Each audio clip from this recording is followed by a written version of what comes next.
자동차 정비기능사 2012년도 1회차 1번 전자제어 가솔린 분사장치의 연료펌프의 책밸브의 역할은 1번 잔압유지와 재시동이 용이하게 한다. 2번 연료 압력의 맥동을 감소시킨다.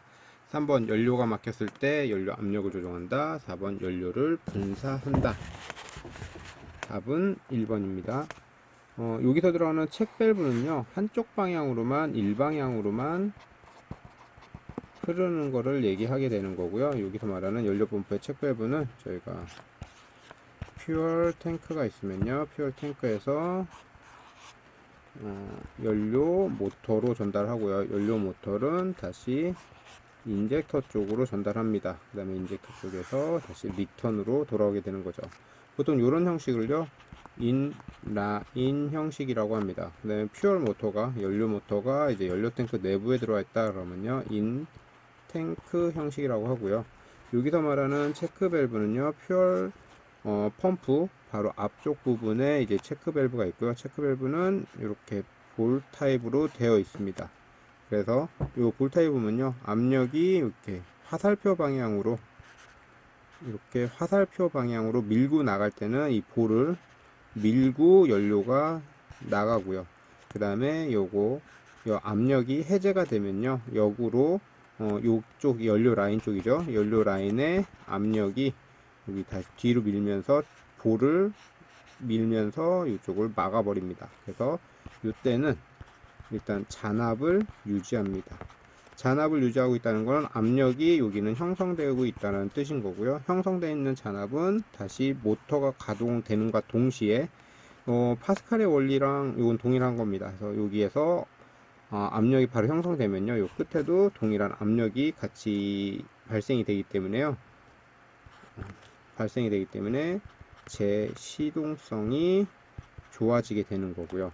그 다음에 압력을 유지하기 때문에요, 베이퍼 록을 방지하는 기능을 갖고 있습니다.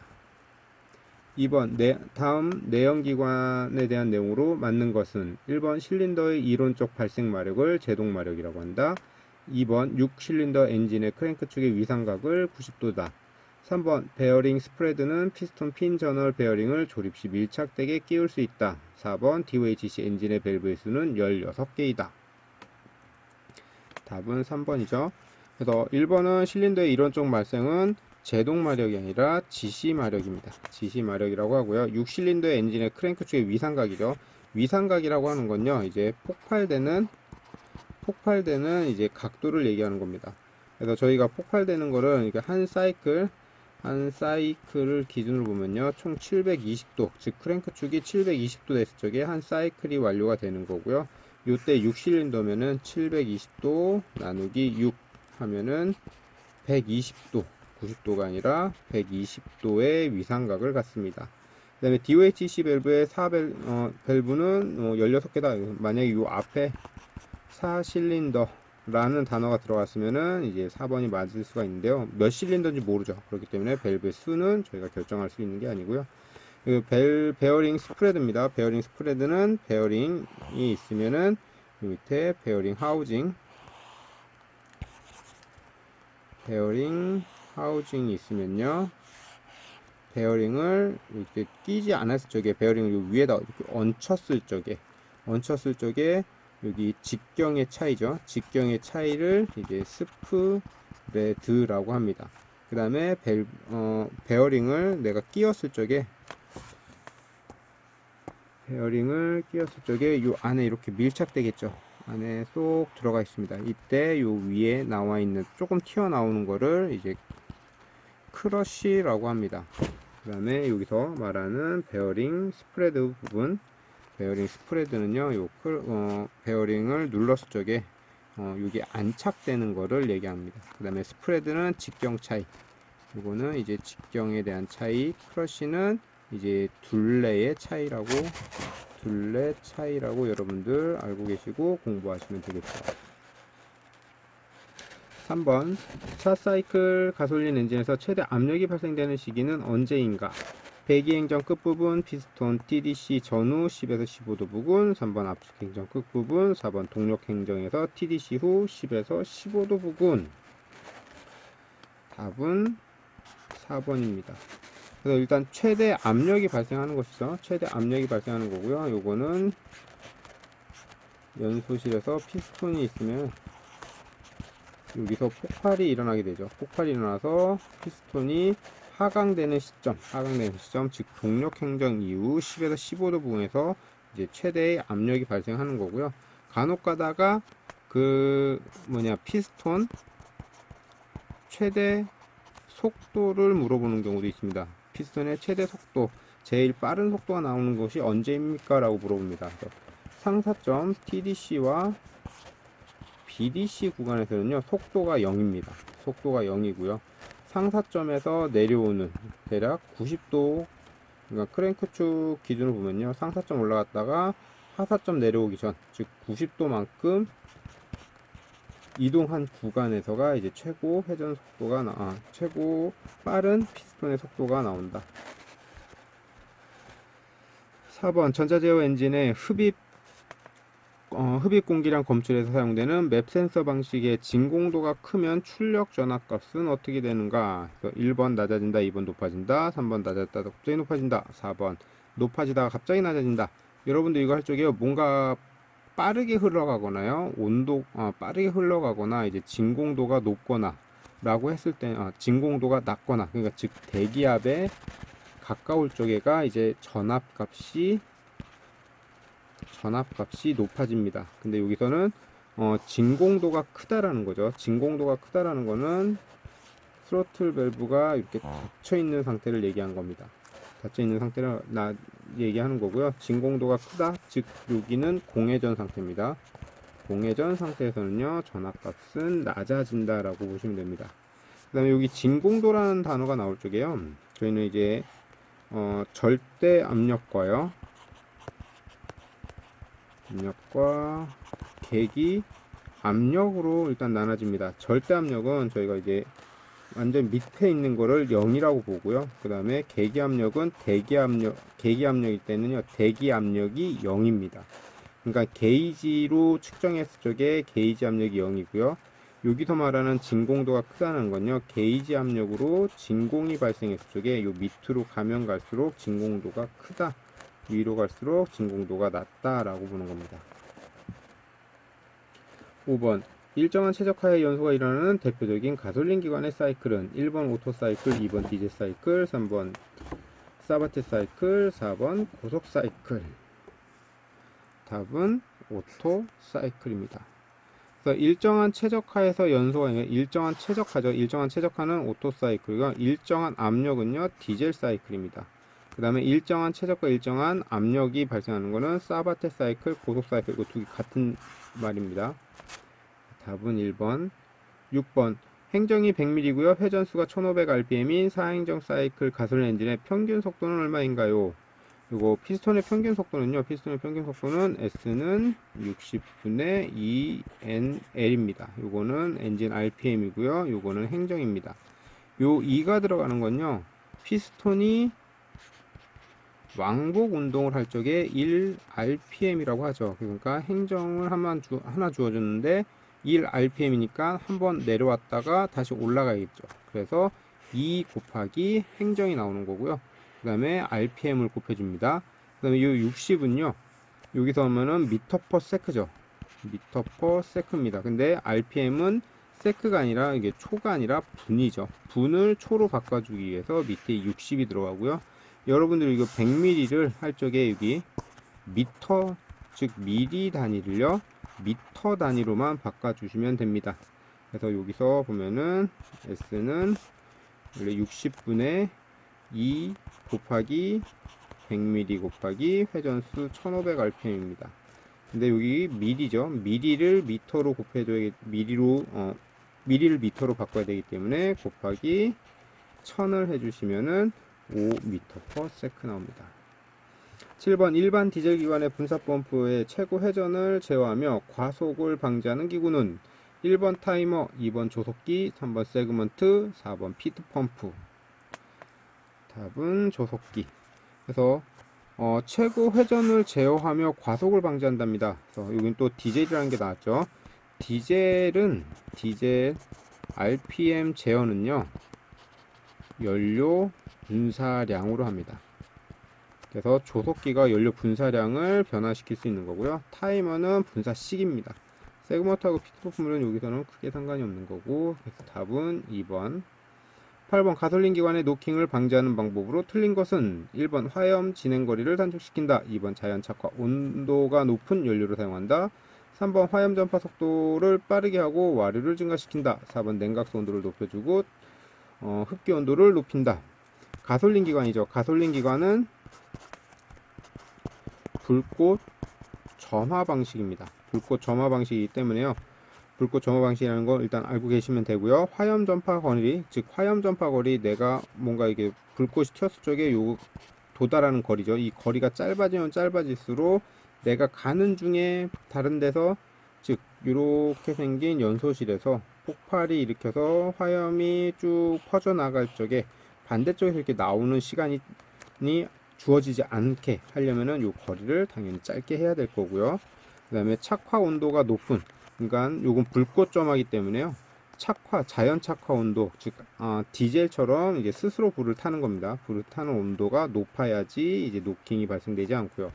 화염 전파 속도를 빠르게, 요거는 화염 전파 속도를 빠르게 한다는 건요, 약간 농후한 상태로 만들면 됩니다. 그 다음에 와류를 증가시킨다. 냉각수 온도를 높여주고 흡기 온도를 높인다는 건요, 요거는 디젤 노킹 방지 방법입니다. 그래서 8번의 답은 4번이 됩니다. 그러면 여러분들 하실 적이요, 가솔린은 불꽃 점화죠. 그래서 저희는 이제 착화 방식이냐, 죄송합니다.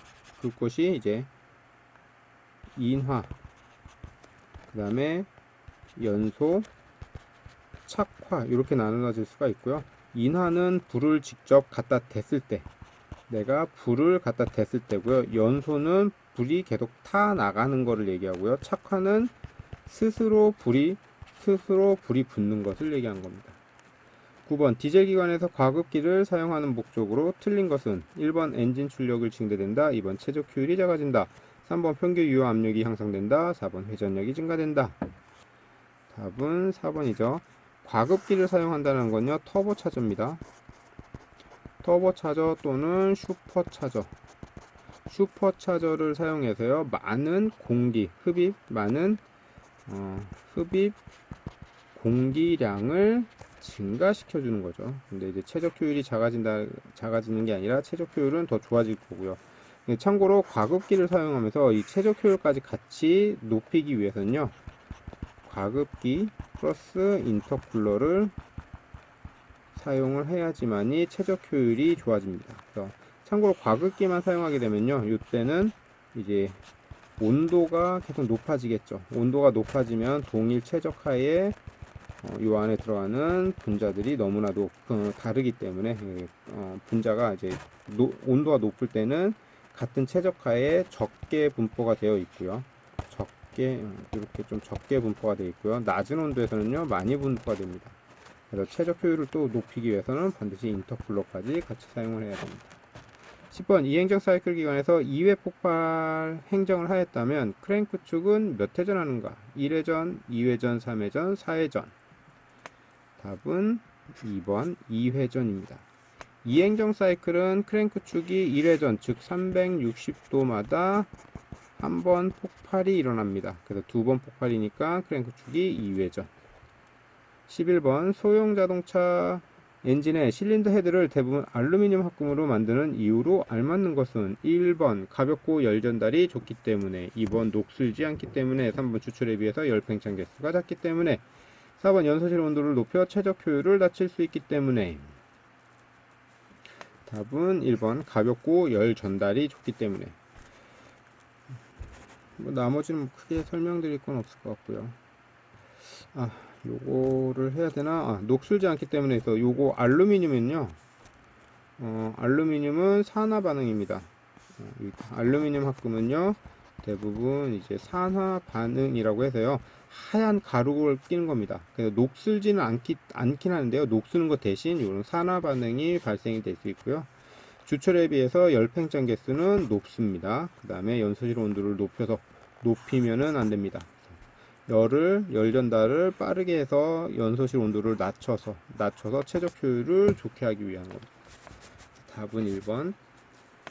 12번 내연기관의 피스톤의 구비 조건으로 틀린 것은 1번 가벼울 것, 2번 열 팽창이 적을 것, 3번 열 전도율이 낮을 것, 4번 높은 온도와 폭발력에 견딜 것. 열 전도율이 높아야겠죠. 열 전도율이 높다라는 거는 요거는 이제 노킹과 관련되어 있습니다. 노킹 방지. 열이 전도율이 낮다라고 하면요, 연소실 내에서 이제 폭발이 돼서 이게 여기 실린더 피스톤 헤드 부분에 많은 열이 발생됐겠죠. 요 열이 빨리 피스톤 링을 통해서 실린더 블록 쪽으로 통하고 요게 다시 냉각수로 이제 열을 보내줘야 되는데 그렇지 못한다 라고 했을 경우에는요, 요 가운데 열이 쌓입니다. 그러면 여기가 열점이 되겠죠. 열점이 되면은 조기 점화, 즉 노킹과 관련이 됩니다. 13번 신품 방열 용량이 3리터이고요. 사용 중인 방열기의 용량이 2.4리터일 때 코어 막힘률은 얼마인가요? 코어 막힘률 같은 경우 이거 그냥 계산하셔도 딱 보죠. 0.6리터만큼 빠진 거죠. 그러면은 코어 막힘률은 어쨌든 20%입니다. 그래서 코어 막힘률은요, 내가 신품 코어 막힘률은 신품 마이너스 고품이고요. 요거를 신품 용량으로 나눠주시면 됩니다. 그래서 3.0 마이너스 2.4 3.0으로 나눠주고 곱하기 100을 해주게 되면은 20% 나옵니다. 14번 LPG 기관의 연료장치에서 냉각수 온도가 낮을 때 시동성을 좋게 하기 위해 작동되는 밸브는 1번 기상 밸브, 2번 액상 밸브, 3번 안전 밸브, 4번 과료 방지 밸브. 답은 1번 기상 밸브. 냉각수 온도죠. 일단 냉각수 온도는요, 냉각수 온도 15도 기준으로 잡습니다. 15도 기준으로 높으면요, 액상으로 분사를 하고요. 15도보다 낮으면은 기상으로 분사를 합니다. 그래서 온도가 낮을 때니까 기상 밸브. 15번 실린더 배기량이 376.8cc이고요. 연소실 최적이 47.1cc일 때 기관의 압축비는 얼마인가요? 라고 되어 있죠. 그래서 요거는 저희 압축비는 VC 간극 최적입니다. 간극 최적 VC 더하기 VS입니다. 그래서 간극 최적 분의 간극 최적 더하기 행정 최적이 됩니다. 그래서 간극 최적, 즉 연소실 최적입니다. 연소실 최적에서 47.1 분의 47.1 더하기 376.8 하면 되겠죠. 그래서 요거 계산하시면 9, 그래서 9대 1.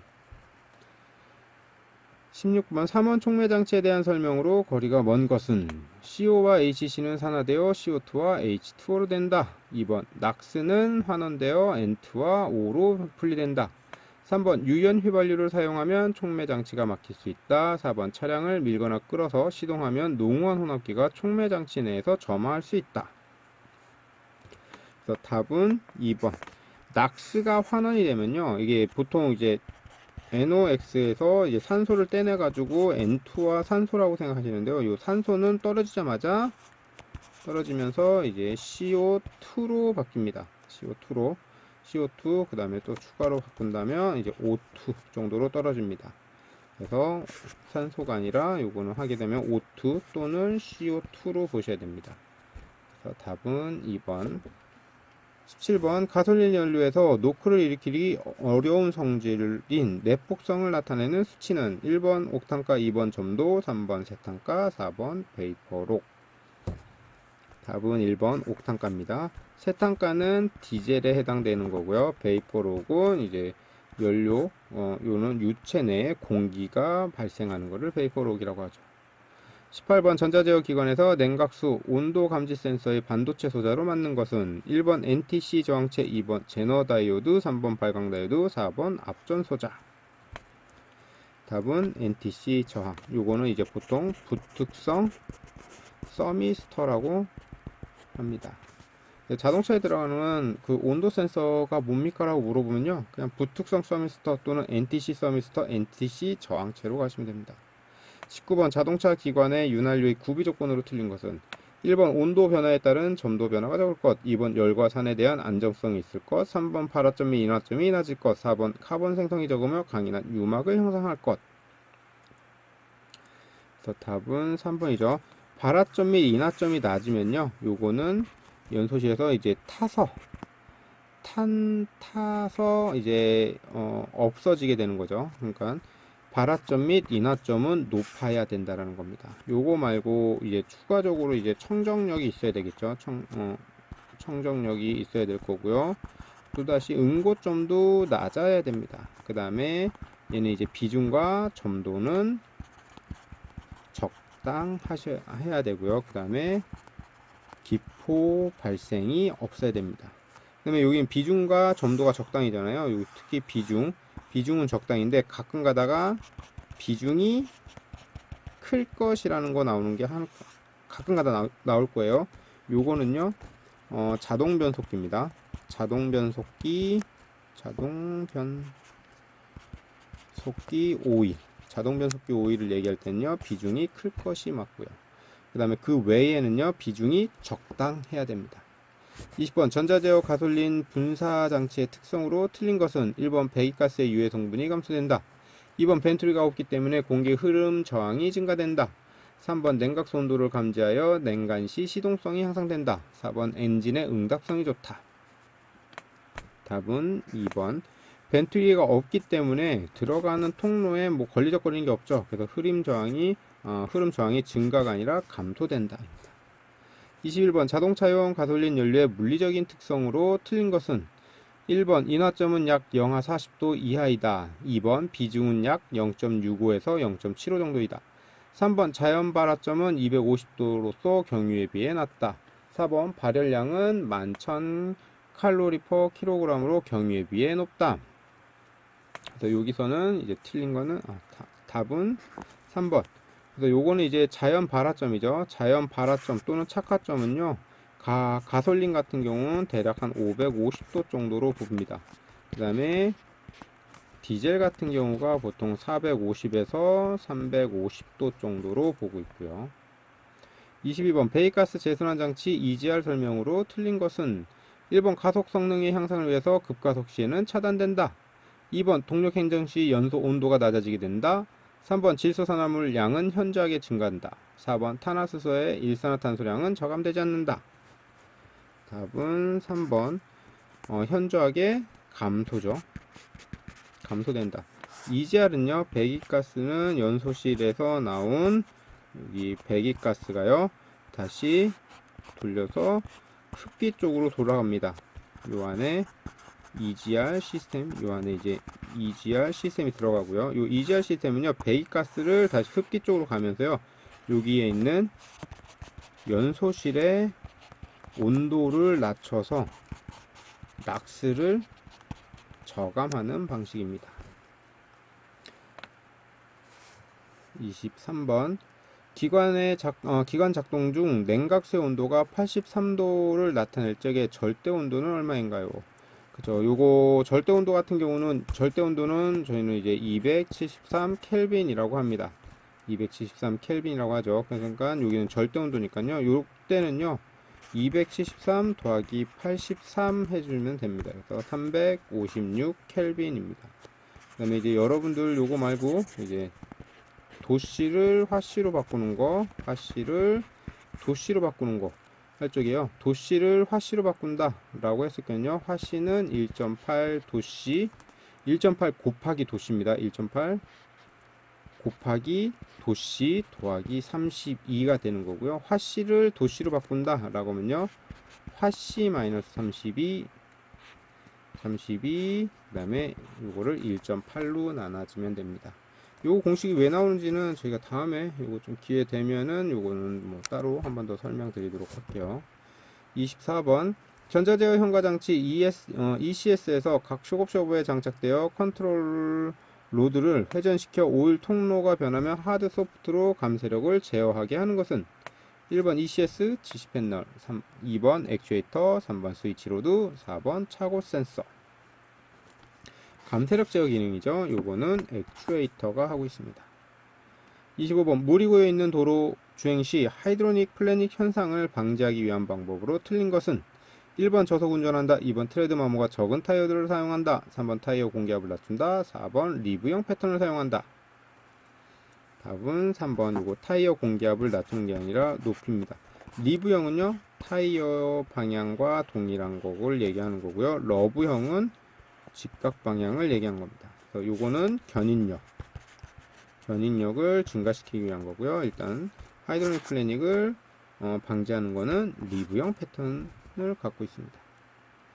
26번 주행 중 제동 시 좌우 편제동의 원인으로 틀린 것은 1번 드럼의 편마모, 2번 휠 실린더의 오일 누설, 3번 라이닝 접촉 불량 기름 부착, 4번 마스터 실린더의 리턴 구멍 막힘. 답은 4번이죠. 요 마스터 실린더의 리턴 구멍이 막힐 때는요 이제 편제동의 개념이 아니라요 리턴 구멍이 막히면요 좌우 그러니까 제동력 해제가 안 되는 상황을 얘기하는 겁니다. 다음 27번 기관의 회전 속도가 2000rpm 제2속의 변속비가 2대1 종감속비가 3대1 타이어의 유효 반지름이 50cm일 때 차량의 속도는 얼마인가요? 라고 되어 있습니다. 요거는 보통 하게 되면은 저희는 보통 하면은 타이어 RPM입니다. 타이어 RPM이에요. 그 다음에 파이의 유효 직경, 타이어 유효 직경에 곱하기 60을 합니다. 얘를 10만으로 나눠주면 됩니다. 이게 그냥 기본적인 공식인데요. 이 공식을 대부분들 암기하고 계신 분은 없을 겁니다. 그래서 이때는 전에도 한번 설명드린 것 같은데 엔진이 있으면요 여기에 변속기가 있을 거고요. 그 다음에 프로펠러 샤프트가 있을 거고요. 최종 종감속 기어가 있을 거고 여기에 타이어가 있을 겁니다. 일단 여기에 회전수 먼저 구하시면 됩니다. 기관의 회전 속도는요 저희는 2000rpm이라고 합니다. 그 다음에 이게 변속비가 2대1이고요 종감속비가 3대1이라고 합니다. 그러면 다시 보면은 2000rpm이 변속기를 통해서 프로펠러 샤프트로 가면은 2대1이죠. 그래서 요거는 1000rpm으로 회전하고요. 요게 다시 3대1로 간 거죠. 그러니까 여기는 대략 333rpm 정도가 회전을 하고 있습니다. 회전을 하고 있고요. 이때 회전할 적에 우린 요거 원주율입니다. 원주율은 2파이 r이 되겠죠. 그러니까 여기서 반지름이 50cm입니다. 그래서 50cm를요 미터에서 0.5m를 일단 계산해서 좀 계산하시면 좀 더 편하겠죠. 이렇게 하시면 되고요. 그래서 보면은 2 곱하기 3.14 곱하기 r이니까 0.5 이건 미터로 환산했습니다. 이렇게 하면은 요 타이어가 한 바퀴 회전하죠. 1rpm일 때 3.14m를 움직입니다. 그래서 여기까지는 충분히 다들 계산하면서 뭐 쉽게 이해하셨을 거라 보고요. 여기서 3.14 곱하기 저희는 333을 해주시면 됩니다. 303을 해주시면 되고요. 333을 해주시면 되고요. 요때 나오는 건요 미터 퍼 미닛입니다. 미터 퍼 미닛이죠. 그러면은 이거를 3.14 곱하기 333 곱하기 요때의 단위는 미터 퍼 미닛이니까 얘를 킬로미터 퍼 아워로 바꿔야 되겠죠. 그러면은 요 미터를 킬로미터니까 킬로미터를 적어주고요. 밑에다가 일시 100 1000m를 하나 더 적어줍니다. 그러면은 미터가 일단 킬로미터로 바뀌었죠. 그리고 나서 곱하기 요건 분이죠. 분이기 때문에요. 1시간 분에 60분을 해주시면 됩니다.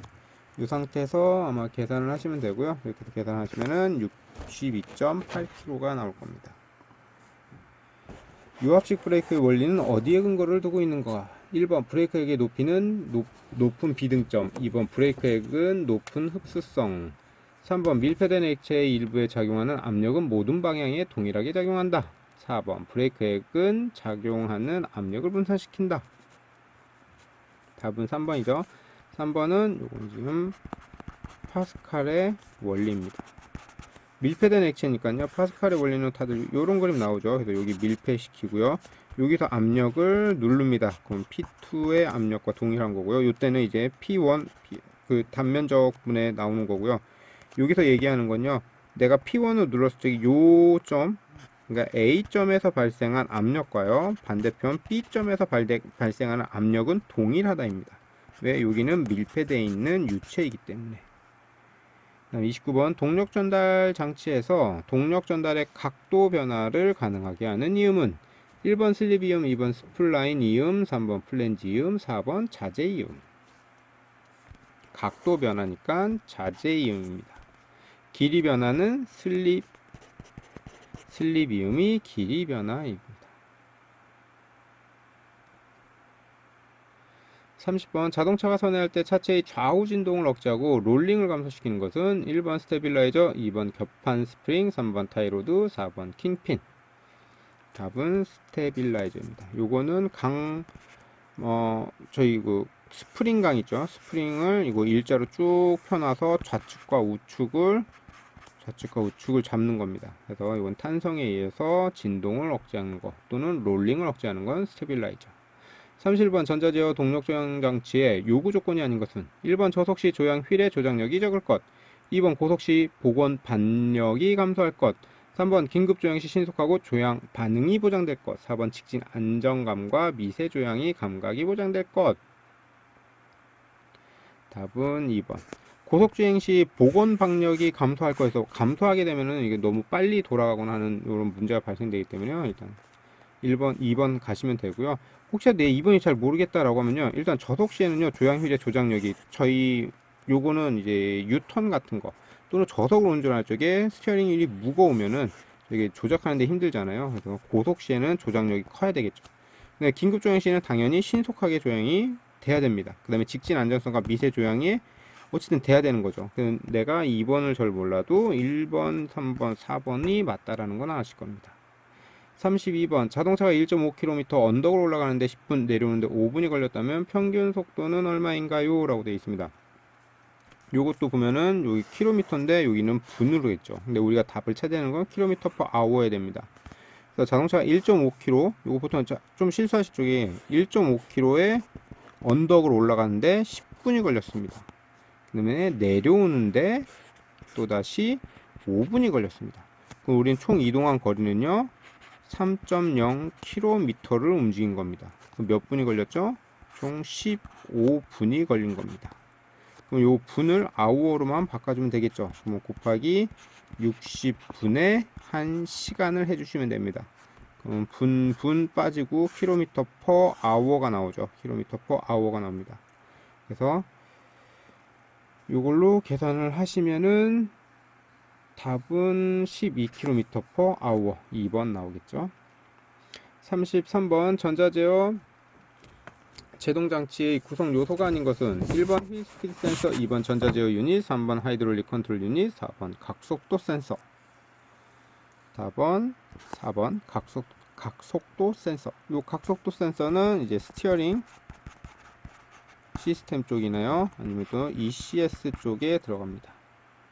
34번 자동 변속기의 변속을 위해 가장 기본적인 정보에 속하지 않는 것은 1번 변속기 오일 온도, 2번 변속 레버 위치, 3번 엔진의 부하, 4번 차량 속도.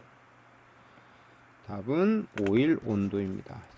이거 이제 변속을 위하는 거죠. 시프트 업을 할 거냐, 시프트 다운을 할 거냐 라는 겁니다. 그래서 내가 PRND 위치에 있는 거냐, 또는 엔진 부하, 즉 스로틀 포션 센서나요. 스로틀 포션 센서의 열림량은 크나 만약에 차량 속도가 낮다 라고 하면은 부하가 크다 라고 보는 겁니다. 요 때는 이제 단수를 낮춰라 라고도 하는 거죠. 그 3개가 들어가고 1번이 들어가진 않습니다. 1번이 들어가지 않는 건 아니고 변속을 위해서는 1번은 그렇게 크게 필요는 없습니다. 35번 조향장치에서 많이 사용되는 조향기어의 종류가 아닌 것은 1번 레겐 피니언, 2번 웜 섹터 롤러형, 4번 롤러 베어링형, 4번 볼 너트 형식. 답은 3번이고요. 이건 어쩔 수 없습니다. 여러분들 종류 그냥 암기하셔야 되고요. 여기서 이제 레크 피니언 있고요. 그 다음에 웜 섹터, 여기 안 나오는 거는 지금 웜 섹터 롤러형 있고요. 그 다음에 볼 너트 형식, 그 다음에 웜 롤러 형식입니다. 웜 롤러 형식까지도 있습니다. 36번 자동 변속기에서 토크 컨버터의 성능을 나타내는 사항이 아닌 것은 1번 속도비, 2번 클러치비, 3번 전달 효율, 4번 토크비.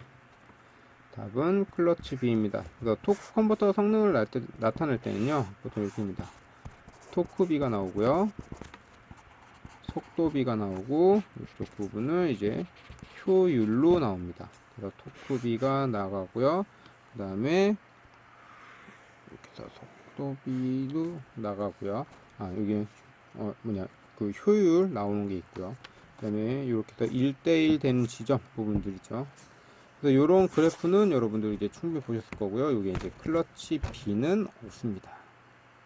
참고로 요거 그래프는 다 아실 것 같긴 한데 이것도 다음에 저희 이론 설명에서 한번 또 더 설명을 해 드릴게요. 30번 자동차의 앞바퀴 정렬에서 토인 조정은 무엇을 하는가? 1번 드래그 링크의 길이, 3번 타이로드의 길이, 3번 시임 두께, 4번 와셔 두께. 답은 타이로드 길이입니다. 38번 제동장치에서 후륜의 잠김으로 인해서 스핀을 방지하기 위해서 사용되는 것은 1번 릴리프 밸브, 2번 컷 오프 밸브, 3번 프로포싱 밸브, 4번 솔레노이드 밸브. 요거는 이제 답은 3번 프로포셔닝 밸브입니다. 요거를 보통 P 밸브라고도 하고요, PB 밸브라고도 합니다. 그 다음에 이제 프로포싱 밸브는요, 그냥 기계식 타입으로 이제 후륜은 이제 제동력을 제한하는 거를 이제 프로포셔닝 밸브라고 하고요. 요게 이제 하중에 의한 것들 하면은 이제 로드 센싱 프로포셔닝 밸브라는 단어를 사용을 합니다. 39번 수동 변속기 장치에서 클러치 압력판의 역할로 올바른 것은 1번 기관의 동력을 받아 속도를 조절한다, 2번 제동거리를 짧게 한다, 3번 견인력을 증가시킨다, 4번 클러치판을 밀어서 플라이 휠에 압착시키는 역할을 한다. 답은 4번이죠. 클러치판을 밀어서 플라이 휠에 압착시키는 것을 압력판입니다. 그래서 여기 보면은 플라이 휠이 되어 있으면요, 이 플라이 휠은요 클러치 커버와 연결되어 있습니다. 이 클러치 커버와 연결되어 있는 거는 여기 있는 압력판입니다. 압력판은 그냥 놔두면 여기 스프링 힘에 의해서 이 가운데 있는 클러치를 플라이 휠 쪽으로 밀어주는 역할을 합니다. 40번 수동 변속기 자동차에서 변속이 어려운 이유 중 틀린 것은 1번 클러치 끊김 불량, 2번 컨트롤 케이블 조정 불량, 3번 기어 오일 과다 주입, 4번 싱크로메시 기구의 불량. 답은 3번. 41번 축전지의 자기 방전율은 온도가 높아지면 어떻게 되는가? 1번 일정하다, 2번 높아진다, 3번 관계없다, 4번 낮아진다. 답은 높아진다. 축전지의 자기 방전율입니다. 자기 방전율은요, 온도가 높고요, 그 다음에 비중이 높고요, 그 다음에 습도가 높은 날, 습도가 높을 적에 이제 자기 방전율이 높아집니다. 42번 다음 중 가속도 센서가 사용되는 전자제어 장치는 1번 에어백 장치, 2번 배기 장치, 3번 정속 주행 장치, 4번 분사 장치. 답은 에어백 장치입니다. 에어백은 이제 가속도 센서 또는 G 센서라고 하죠. G 센서 하고요. 그 다음에 이제 임팩트 센서라는 것도 사용을 합니다.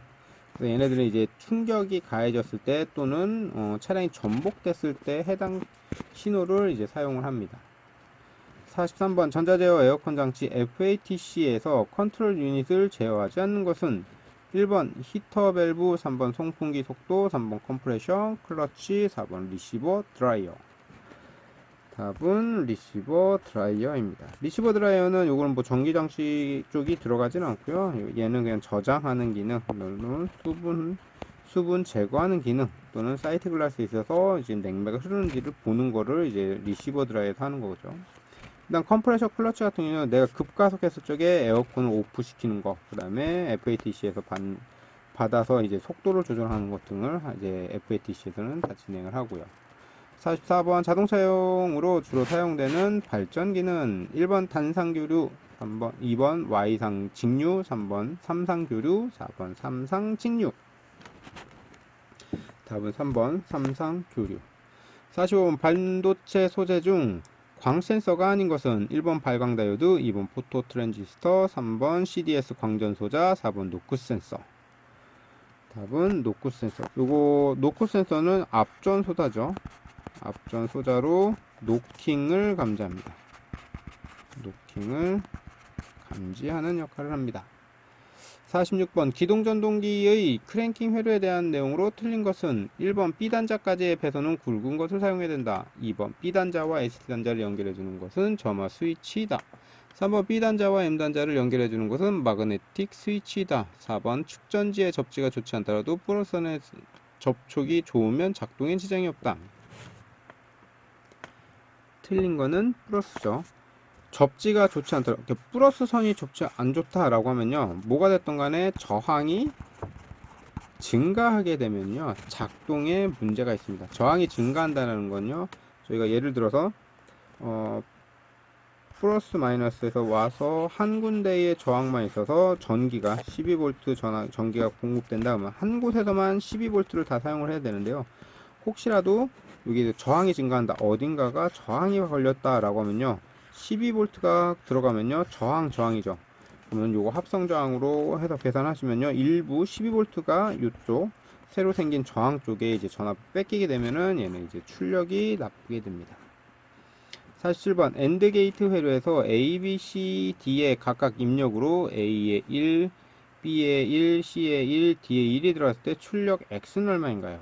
1번 0, 2번 1, 3번 2, 4번 3. 더 보시면은 일단 엔드죠. 엔드는 곱입니다. 그 다음에 OR은 합입니다. 그 다음에 낫은 부정입니다. 그래서 여기서 얘기하는 건요, 엔드 게이트, 즉 곱이죠. 곱은 1 곱하기 0은요 무조건 0입니다. 어느 하나의 숫자가 0이 들어가게 되면요 무조건 0이 출력이 됩니다. 그래서 여기서 보면은 1, 1, 1, 0이죠. 0 하나 들어가 있죠. 그래서 답은 1번이 되고요. 요게 5R이었을 경우에는 1입니다. 그 다음에 부정이다 라고 하면요 0으로 나와야 되는데 부정, 어디 보면은 여기서 안에 동그라미, 맨 끝에 동그라미 나옵니다. 그래서 요게 0이 나와야 되는데 동그라미를 통해서 부정하는 거, 그래서 다시 얘는 또 1이 나오겠죠. 48번 전조등 광원의 광도가 2000 칸델라이며 거리가 20m일 때 조도는, 일단 조도 구하는 공식입니다. 조도는 거리 자승분의 광도 칸델라입니다. 그래서 거리 자승이 20의 자승분의 2만 칸델라. 그래서 계산하시면요 50 룩스가 나옵니다. 49번 점화장치에서 파워 트랜지스터에 대한 설명으로 틀린 것은 1번 베이스 신호는 ECU에서 받는다. 2번 점화 코일 1차 전류를 단속한다. 2번 2m 단자는 접지되어 있다. 3번 컬렉터 단자와 점화 2차 코일과 연결되어 있다. 답은 4번 컬렉터 단자는요 점화 2차 코일이 아니라요 1차 코일과 연결이 되어 있습니다. 50번 반도체 소자 중 사이리스트에 대한 단자에 해당하지 않는 것은 에노드, 1번 에노드, 2번 게이트, 3번 캐소드, 4번 컬렉터. 답은 4번 컬렉터입니다. 사이리스터죠. 사이리스터는 이렇게 되어 있는 모양에 빠져 있죠. 그래서 여기가 에노드, 캐소드, 게이트를 신호를 받습니다. 그래서 에노드에서 캐소드로 넘어가기 위해서는요 게이트에서 무조건 신호가 들어가 줘야 됩니다.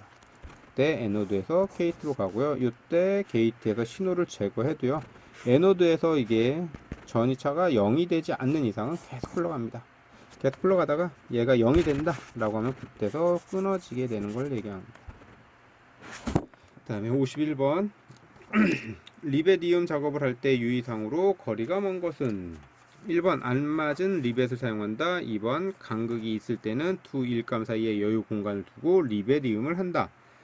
3번 리벳 머리 세트나 일감 표면에 손상을 주지 않도록 한다. 4번 일감과 리벳 세트로 긴밀한 접촉을 이루어지게 한다. 거리가 먼 거니까 답은 2번. 간극이 있을 때는 두 일감 사이에 여유 공간, 간극이 있을 때는 더 촘촘하게 하셔야 됩니다. 그 다음에 52번 위험성 정도에 따라서 제2종으로 구분되는 유기용제의 색 표시는 1번 빨강, 2번 파랑, 3번 노랑, 4번 초록. 답은 노랑입니다. 그래서 여기 2종으로 구분될 적에 유기용제의 색상 표시는 노란색이다.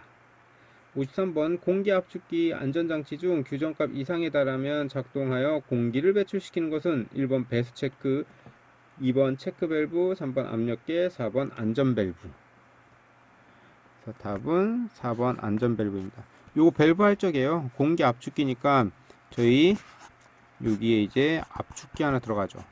압축기가 탱크 쪽에다가 공기를 압축해서 넣는 거죠. 넣을 적에 요 탱크를 보호하기 위해서 여기에 안전 밸브가 장착됩니다. 그 다음에 요 안전 밸브가 장착되기도 하고요. 장착되고요. 그 다음에 추가로 요 압축을 할 적에 연료 탱크가 너무 꽉 찼을 때 요 압축을 멈춰야겠죠. 멈추기 위해서 여기에 요 위쪽 부분에 이제 언로드 밸브가 들어갑니다. 언로드 밸브가 들어가고요. 이 언로드 밸브 중간에는 이제 압력 레귤레이터가 이제 들어가게 되는 거죠. 그래서 여기서 얘기하는 거는 탱크에서 압력이 과할 때 얘를 바깥으로 뺄 수 있는 거는 안전 밸브가 하는 거고요. 이 탱크의 압력을 일정하게 유지해서 무부하, 즉 압축기가 무부하로 만드는 거는 언로드 밸브입니다. 참고로 이 언로드 밸브의 압력 값을 어느 정도 조절할 수 있는 거는 압력 레귤레이터이고요. 대부분 이게 압력 레귤레이터가 대부분에서 시험에서는요 언급 나오진 않고요. 압축기 무부하는 언로드 밸브, 요 연료 탱크 내에 압력을 유지하는 거는 언로드 밸브고요. 요 압력 탱크를 외부로 빼는 거를 안전 밸브라고 보셔야 됩니다.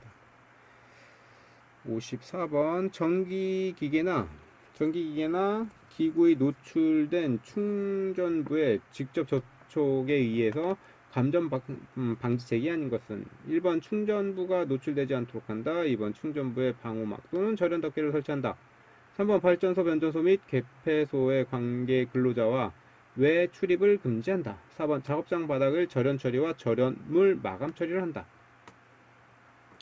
감전 방지테니까 요거는 특히 당연시 되어 있기도 하고요. 요거하고는 이제 큰 차이가 있다라고 볼 수 있고요. 55번 지렛대를 사용할 때 유의사항으로 틀린 것은 1번 깨진 부분이나 마디 부분이 결함이 없어야 된다. 2번 손잡이가 미끄러지지 않도록 조치한다. 3번 화물의 치수나 중량에 적합한 것을 사용한다.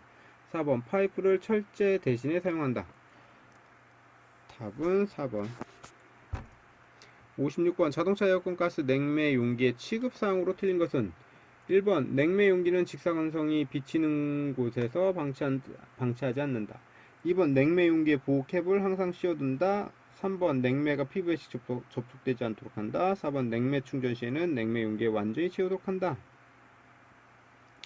답은 4번입니다. 이런 거 충전할 적에요 100% 충전은요 안됩니다. 얘는 80%만 충전을 해야 됩니다.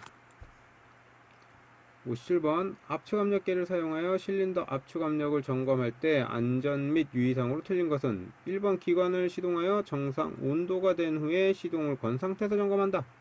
2번 점화계통과 연료계통을 차단시킨 후 크랭킹 상태에서 점검한다. 3번 시험기는 밀착하여 누설이 없도록 한다. 4번 측정값이 규정값보다 낮으면 엔진 오일을 약간 주입한 후 다시 측정한다. 답은 1번이죠. 여기서 보통 처음에 보고요. 정상 온도로 한다. 당연히 정상 온도로 하는 게 맞네 라고 하고 넘어가긴 하는데요. 요 뒤에 보면 시동을 건 상태 아니죠. 요거는 크랭킹을 한 상태여야 됩니다. 58번 자동 변속기 전자 제어 장치 정비 시 안전 및 유의사항으로 옳지 않는 것은 1번 펄스 제네레이터 출력 전압 하향 측정 시 주행 중에 측정한다. 2번 컨트롤 케이블을 점검할 때는 브레이크 페달을 밟고 주차 브레이크를 완전히 채우고 점검한다. 3번 차량을 리프트에 올려놓고 바퀴 회전 시 주위에 떨어져 있어야 한다. 4번 부품 센서 교환 시 점화 스위치 오프 상태에서 축전지에 접지 케이블을 탈거한다. 답은 1번입니다. 펄스 제네레이터 출력 전압 하향 측정 시요. 이게 주행 상태에서 하는 거는 아니고요. 요거는 이제 리프트 위에 띄워놓고 이제 작업을 하셔야 됩니다. 59번 차량에서 캠버 캐스터 측정 시 유의사항이 아닌 것은 1번 수평인 바닥에서 한다. 2번 타이어 공기압을 규정치로 한다. 3번 차량 화물을 적재 상태로 한다. 4번 셰시 스프링은 안전 상태로 한다. 답은 3번. 차량 화물할 때 적차 상태가 아니라요. 적차 상태가 아니라 공차 상태로 작업을 하셔야 됩니다. 다음 60번. 기관의 냉각 장치를 점검 정비할 때 안전 및 유의사항으로 틀린 것은 1번 방열기 코어가 파손되지 않도록 한다. 2번 워터펌프 베어링을 세척하지 않는다. 3번 방열기 캡을 열 때는 압력을 서서히 제거하면서 연다. 4번 누수 여부를 점검할 때는 압력 시험기 지침이 멈출 때까지 압력을 가한다. 답은 4번. 요거 이제 압력 지침 멈출 때까지 계속해서 압력을 가하는 게 아니라요. 요건 딱 규정 압력이 있습니다. 규정 압력까지만 우리가 압력을 넣어주면 되겠죠.